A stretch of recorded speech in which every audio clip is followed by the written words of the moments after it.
Hey everyone, welcome back to the study Adda YouTube channel. तो आज की वीडियो में रहेंगे हमारे केवीएस और एनवीएस के हिंदी के पीवाईक्यूज। ठीक है, सो विदाउट वेस्टिंग टाइम शुरू करते हैं फर्स्ट क्वेश्चन से। ठ वर्ण का उच्चारण स्थान है, कंठ है, मूर्धन्य, दंत या फिर तालव्य। सो जो ठ वर्ण है इसका उच्चारण स्थान क्या हो जाएगा हमारा? मूर्धन्य। ठीक है, कौन कौन से होते हैं हमारे मूर्धन्य वर्ण? ट, ठ, ढ, ढ और अण। ठीक है, जब हम इनका उच्चारण करते हैं तो हमारी जीभ का अगला भाग है वो तालु के सबसे ऊंचे भाग को स्पर्श करता है। ओके, और कंठ वर्ण कौन कौन से होते हैं? क, ख, ग और घ। जो इनका उच्चारण है वो हमारा गले से होता है। कंठ का मतलब होता है गला। ठीक है, दंत्य, दंत्य कौन कौन से होते हैं? त, थ, द और ध। जो इनका उच्चारण है वो जीभ है जब हमारी दांतों को स्पर्श करती है। ठीक है, और तालव्य होते हैं हमारे च, छ, ज और झ। ठीक है, नेक्स्ट क्वेश्चन है हमारा, निम्नलिखित में स्वर की मात्राओं की दृष्टि से अशुद्ध शब्द है? पत्नी, आहार, मृग या फिर सिंधुर्मी। सो जो स्वर की मात्राओं की दृष्टि से अशुद्ध शब्द है वो हमारा सिंधुर्मी है। ठीक है, कैसे लिखा जाता है सिंधुर्मी? सिंधुर्मी।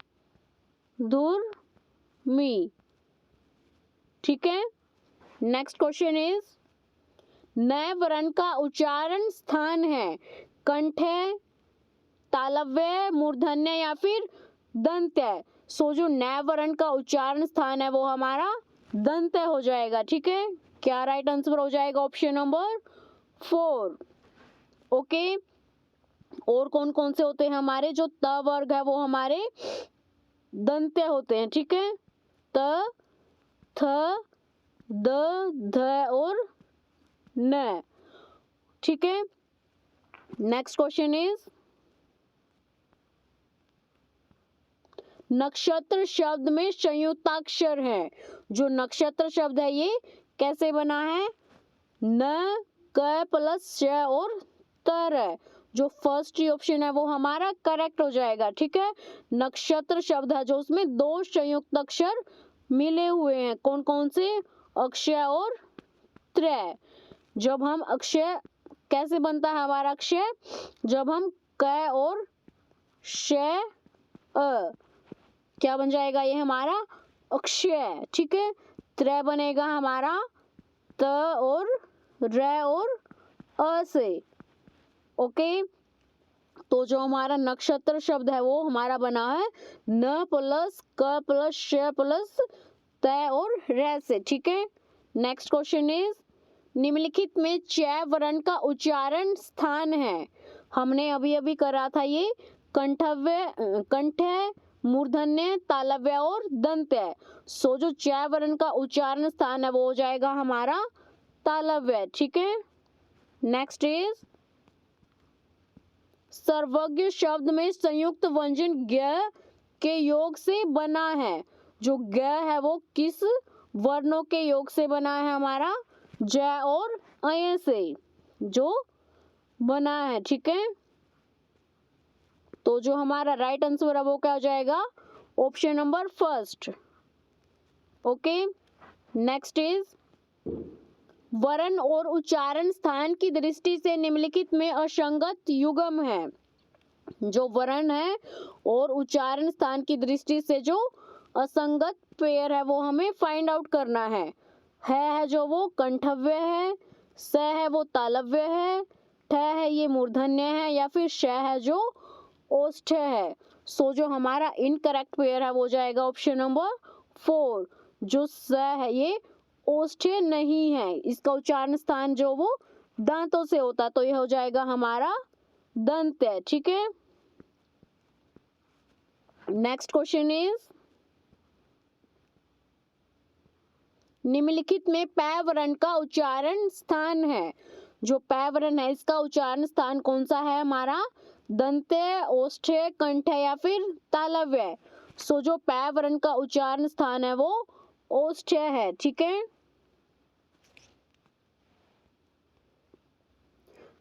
प वर्ग के जो हमारा प वर्ग होता है उसका उच्चारण हम जब करते हैं तो हमारी जो दोनों होठ है वो एक दूसरे को टच करते हैं। प वर्ग में क्या क्या आता है हमारा, प, फ, ब, भ और म। ठीक है, तो हमारा जो राइट आंसर है इसका हो जाएगा option number second. Done. Next है हमारा क्वेश्चन, त्रिवेणी शब्द में त्रय बना है, किन वर्णों के योग से बना है त्रय? हमने अभी अभी किया था हाफ, तय और रे से। ठीक है, क्या राइट आंसर हो जाएगा ऑप्शन नंबर सेकंड। ठीक है, नेक्स्ट है हमारा क्वेश्चन, निम्नलिखित में से उच्चारण की दृष्टि से असंगत युग्म है। न है वो दंत्य है, घ है जो वो कंठ्य है, यह है जो मूर्धन्य है, या फिर जो ब है वो ओष्ठ्य है। सो जो इनकरेक्ट है वो हो जाएगा हमारा य मूर्धन्य। जो हमारा य वर्ण है इसका स्थान मूर्धन्य नहीं क्या होता है, तालव्य। ठीक है, okay. Next question is, Akshay वर्ण किन वर्णों के संयोग से बना है? निम्नलिखित विकल्पों में से सही विकल्प की पहचान कीजिए। हमने अभी अभी किया था जो हमारा अक्षय शब्द है ये कैसे बना है, क प्लस श से। ठीक है, तो जो हमारा राइट आंसर क्या हो जाएगा इसका ऑप्शन नंबर फर्स्ट। नेक्स्ट है हमारा क्वेश्चन, ढ वर्ण किस वर्ग का है? दिए गए विकल्पों में सही विकल्प छांटिए। जो ढ वर्ण है ये किस वर्ग में आता है, क वर्ग में, च वर्ग में, प वर्ग में, या फिर ट वर्ग में? सो जो हमारा ढ है ये किस वर्ग में आता है, ट वर्ग में। ठीक है, जो फोर्थ ऑप्शन है वो हमारा करेक्ट हो जाएगा। ठीक है, क वर्ग में क्या क्या आते हैं हमारे, क, ख, ग और अण। और जो ढ है ये हमारा आता है ट वर्ग में, क्या क्या आते हैं, ट, ठ, ड और ढ। ठीक है, तो ये कहाँ पे आता है हमारा, ट वर्ग में। ओके, नेक्स्ट इज, भाषा की सबसे छोटी इकाई की पहचान निम्नलिखित विकल्पों में से कीजिए। जो भाषा की सबसे छोटी इकाई होती है उसे हम क्या बोलते हैं, ध्वनि, अनुच्छेद, शब्द या फिर वाक्य। सो जो भाषा की सबसे छोटी इकाई होती है उसे हम ध्वनि बोलते हैं। ठीक है, नेक्स्ट क्वेश्चन इज, ज्ञ वर्ण किन वर्णों के संयोग से बना है? निम्नलिखित विकल्पों में से सही विकल्प की पहचान कीजिए। ये भी हमने रिपीटेड क्वेश्चन है ये। जो ग गानी है ये किससे बना है हमारा, ज और अय से। ठीक है, नेक्स्ट क्वेश्चन इज, प किस तरह की ध्वनि है? नीचे दिए गए विकल्पों में से सही विकल्प का चयन कीजिए।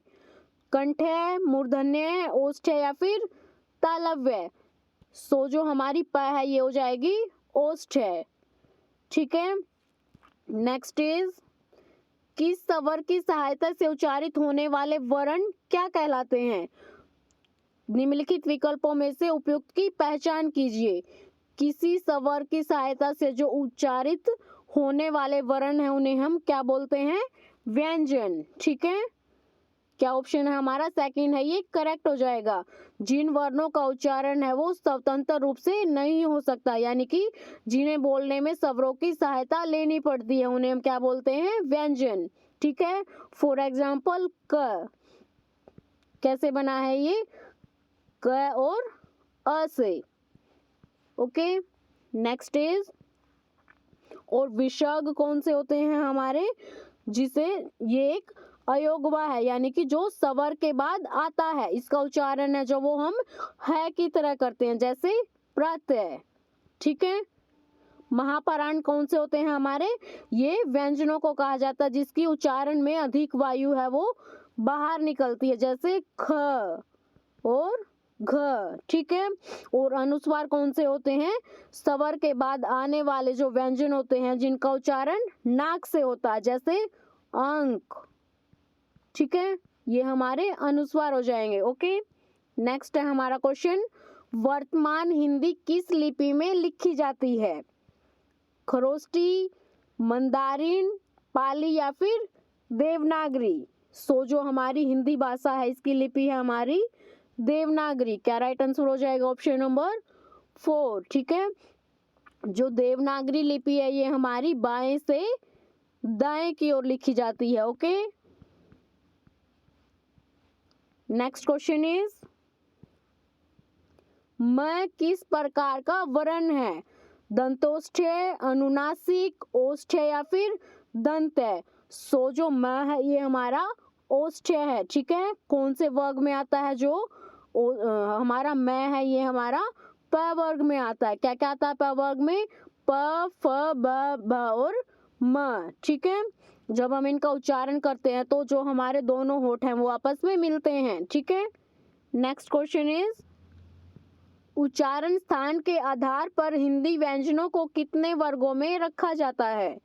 निम्नलिखित में से सही विकल्प को चिह्नित कीजिए।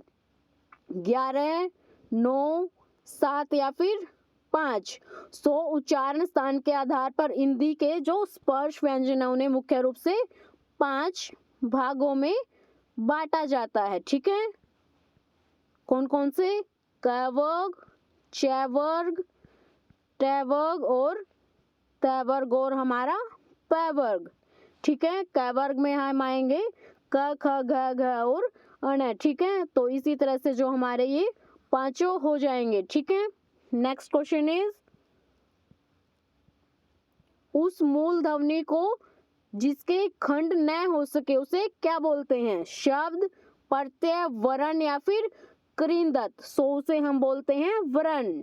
ठीक है, राइट ऑप्शन है वो हमारा थर्ड हो जाएगा। ठीक है, यहाँ पे आप इसे करेक्ट कर लेना। ठीक है, जो हमारा इसका राइट आंसर है वो वर्ण हो जाएगा। जो मूल ध्वनि है जिसके और अधिक टुकड़े नहीं किए जा सकते उसे हम वर्ण बोलते हैं। जो वर्ण है ये भाषा की सबसे छोटी लिखित इकाई होती है, जैसे अ, ई। ठीक है, नेक्स्ट क्वेश्चन इज निम्नलिखित में से संयुक्त व्यंजन कौन सा है?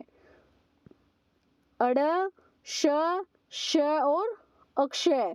सो जो हमारा संयुक्त व्यंजन है ये हमने बहुत बार रिपीट कर लिया हो जाएगा हमारा अक्षय। किस किस से बना है? ये हमारा क और श से। ठीक है, नेक्स्ट क्वेश्चन इज फ वर्ण का उच्चारण स्थान बताइए। जो फ वर्ण है इसका उच्चारण स्थान है हमारा ओष्ठ है। ठीक है, क्या राइट आंसर हो जाएगा? Option number 4। कौन से वर्ग में आता है? ये हमारा प वर्ग में। प, फ, भ, भ और म। ठीक है, नेक्स्ट क्वेश्चन इज अनुनासिक व्यंजन कौन से होते हैं? वर्ग के प्रथम अक्षर, वर्ग का तीसरा अक्षर, वर्ग का चौथा व्यंजन या फिर वर्ग का पंचम अक्षर? सो जो हमारे अनुनासिक व्यंजन है वो कौन से होते हैं? प्रत्येक वर्ग का पंचम अक्षर। ठीक है, कौन कौन से होते हैं? अड़, य, अण, न और म। ठीक है, ये हमारे प्रत्येक वर्ग के 5वें अक्षर हैं। ठीक है, नेक्स्ट क्वेश्चन इज मूर्धन्य ध्वनियां कौन सी हैं? जो मूर्धन्य ध्वनियां है वो हमारा कौन सा होता है? ट वर्ग। ट, ठ, ढ और ढ। ठीक है, जो ऑप्शन नंबर 2 है ये हमारा करेक्ट हो जाएगा। ओके, नेक्स्ट है हमारा क्वेश्चन हिंदी वर्णमाला में घ वर्ण विभाग में आता है स्वर, अनुस्वर, व्यंजन और संयुक्त अक्षर। सो जो हिंदी वर्णमाला है इसमें घ है जो क्या है? ये एक व्यंजन है। ठीक है, नेक्स्ट क्वेश्चन इज महाप्राण किसे कहते हैं? किसे कहते हैं महाप्राण? जिन वर्णों के उच्चारण में मुख से जो वो समास हमारा अधिक निकलता है। ठीक है, जो ऑप्शन नंबर 2 है ये करेक्ट हो जाएगा। ओके, नेक्स्ट क्वेश्चन इज निम्न में से कौन सा वर्ण अल्प प्राण को दर्शाता है? हमने अभी अभी किया था जो हमारा अण है ये अल्प प्राण को दर्शाता है। ठीक है, जो हमारे प्रत्येक वर्ग का पांचवा वर्ण होता है वो हमारा अलप प्राण होता है। ये हमने अभी अभी पीछे डिस्कस किया था। ओके, नेक्स्ट क्वेश्चन इज, निम्न में से कौन सा वर्ण महाप्राण को दर्शाता है? ट, ढ, अण और ठ। सो महाप्राण कौन से होते हैं? जिन व्यंजनों के उच्चारण में हमारे मुख से अधिक श्वास जो वो बाहर निकलता है। कौन कौन से होते हैं महाप्राण? प्रत्येक वर्ग का दूसरा और चौथा वर्ण। ठीक है, जैसे हमारा क वर्ग हो गया, क, ख, ग, घ और अण। ठीक है, तो हमारा इसका दूसरा और चौथा वर्ण है जो वो हमारा महाप्राण होता है। ठीक है, नेक्स्ट क्वेश्चन है हमारा, अलप प्राण किसे कहते हैं? जो अलप प्राण किसे कहते हैं? जिन वर्णों के उच्चारण में मुख से समास है वो कम निकले, महाप्राण में ज्यादा निकले और अलप प्राण में कम निकले। ठीक है, तो क्या राइट आंसर हो जाएगा? Option number first. ठीक है, कौन कौन से होते हैं हमारे अलप प्राण? प्रत्येक वर्ग का पहला, तीसरा और पांचवा वर्ण। जो दूसरा और चौथा होता है वो होता है हमारा महाप्राण, और जो फर्स्ट, थर्ड और फिफ्थ होता है वो होता है हमारा अलप प्राण। ठीक है, नेक्स्ट क्वेश्चन इज, निम्न में से कौन सा वर्ण अघोष व्यंजन है? झ, च, भ। ठीक है, कौन सा है जो वो अघोष व्यंजन है? तो हमारा राइट आंसर अब हो जाएगा ऑप्शन नंबर सेकंड। कौन से होते हैं अघोष व्यंजन? जिन वर्णों के उच्चारण में स्वर तंत्रियों में कंपन नहीं होती उन्हें अघोष व्यंजन कहते हैं। कौन कौन से होते हैं? जो प्रत्येक वर्ग का पहला और दूसरा वर्ण होता है वो अघोष होता है। ठीक है, जैसे हमारा क वर्ग है, इसका हमारा क और ख है, ये हमारा अघोष हो जाएगा। ठीक है, नेक्स्ट क्वेश्चन इज, निम्न में से कौन सा वर्ण अघोष व्यंजन है? ब, भ, म और ट। सो जो अघोष व्यंजन है वो कौन सा है हमारा? ट। क्या राइट आंसर हो जाएगा? ऑप्शन नंबर 4, क्योंकि ये वर्ग का जो पहला अक्षर है, हमने अभी अभी किया, जो पहला और दूसरा वर्ण होता है वो हमारा अघोष होता है। ओके, नेक्स्ट क्वेश्चन इज, निम्न में से कौन सा वर्ण घोष व्यंजन है?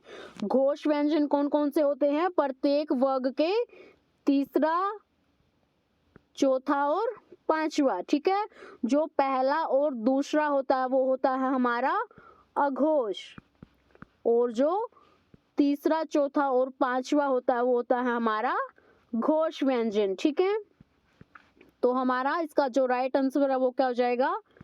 Option number first. ठीक है, बिकॉज जो थ है ये हमारा त वर्ग का, त, थ, ये हमारा सेकंड नंबर पे आता है, और जो त है ये हमारा फर्स्ट नंबर पे आता है, ये हो जाएगा हमारा अघोष व्यंजन।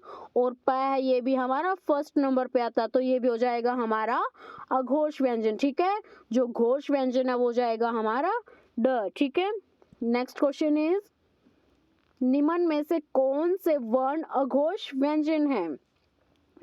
सेम क्वेश्चन है, छ, अण, द और ल। सो जो छ है ये हमारा अघोष व्यंजन हो जाएगा। जो च और छ, जो फर्स्ट और सेकंड होते हैं वो होते हैं हमारे अघोष व्यंजन। ठीक है, नेक्स्ट क्वेश्चन इज, हिंदी की देवनागरी लिपि में कुल कितने वर्ण हैं? कितने वर्ण हैं? 52। ओके, जो 52 है इसमें कौन कौन से पार्ट्स में ये डिवाइड किया गया है? जो 11 होते हैं वो होते हैं हमारे स्वर। कौन से? अ, आ, ई। ठीक है, और जो 2 होते हैं हमारे अयोगवा। कौन कौन से होते हैं अयोगवा?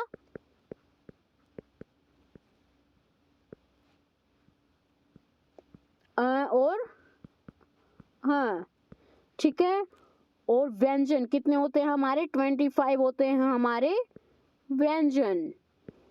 ठीक है, क वर्ग से लेके प वर्ग तक। ठीक है, और देन आता है हमारा अंतस्थ व्यंजन। कितने होते हैं हमारे अंतस्थ व्यंजन? 4। य, र, ल और व। देन 4 आएंगे हमारे ऊष्म व्यंजन। कौन कौन से होते हैं ऊष्म व्यंजन? स, श, स और है। उसके बाद आएंगे 4 हमारे संयुक्त व्यंजन, जो अक्षत्र, ज्ञ और श्रेय है। ये हमारे 4 संयुक्त व्यंजन हो जाएंगे, ठीक है। और देन लास्ट में आएंगे हमारे द्विगुण, जो होंगे हमारे ड और ढ। तो ये हमारे टोटल कितने हो जाएंगे? 52 वर्ण, ठीक है। नेक्स्ट क्वेश्चन इज, हिंदी की देवनागरी लिपि में कुल कितने स्वर हैं? कितने स्वर हैं? 11 हैं, ठीक है। अभी हमने पूरा जो पार्टीशन है वो इसका देखा है, तो स्वर है वो कितने हैं? 11 है। और व्यंजन कितने हैं? 25। Okay. Next question is, Hindi की देवनागरी लिपि में कुल कितने अनुस्वार हैं? कितने अनुस्वार हैं? केवल एक ही, ठीक है। नेक्स्ट क्वेश्चन इज, हिंदी की देवनागरी लिपि में कुल कितने विसर्ग हैं? कितने विसर्ग हैं? 1, ठीक है। इसका राइट आंसर हो जाएगा ऑप्शन नंबर 4। ओके। तो आज की वीडियो में रहेंगे हमारे इतने ही क्वेश्चंस। आई होप आपको वीडियो अच्छी लगी होगी। अगर वीडियो अच्छी लगी हो तो वीडियो को लाइक करना, कमेंट करना एंड शेयर करना।